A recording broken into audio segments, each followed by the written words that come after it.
Global vision trade ऑर्गनायझेशनच्या वतीनं नुकतीच बँकॉक इथं भारत थायलंड उच्चस्तरीय उद्योग परिषद झाली। त्यामध्ये सहभागी झालेल्या दक्षिण आशियाई उद्योजकांनी भारताबरोबर व्यापार वृद्धिंगत करण्यावर सहमती दर्शवली। या परिषदेची माहिती ऑर्गनायझेशनचे अध्यक्ष डॉक्टर अक्षय शिंदे आणि भाग्यश्री कुंभोज यांनी पत्रकार परिषदेत दिली। कोल्हापूरच्या उद्योग क्षेत्रात गुंतवणूक करण्यासाठी अनेक उद्योजकांनी तयारी दर्शवली आहे, असंही शिंदे यांनी नमूद केलं।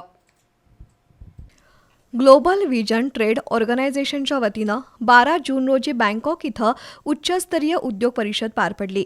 या परिषदेच्या फलनिष्पत्तीची माहिती अध्यक्ष डॉक्टर अक्षय शिंदे आणि भाग्यश्री कुंभोज यांनी सोमवारी पत्रकार परिषदेत दिली।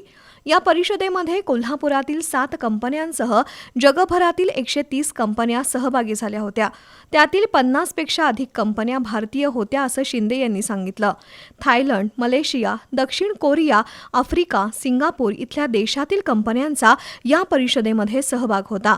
भारताचे थायलंडमधील राजदूत पुनीत अग्रवाल यांचं या परिषदेसाठी विशेष सहकार्य लाभलंय, तर थायलंडचे माजी उपपंतप्रधान कॉर्न दब्बारान्सी यांच्या प्रमुख उपस्थितीत झालेल्या परिषदेत उद्योग, व्यापार, लघु मध्यम उद्योग याबाबत चर्चा होऊन काही व्यापारी करार झाले।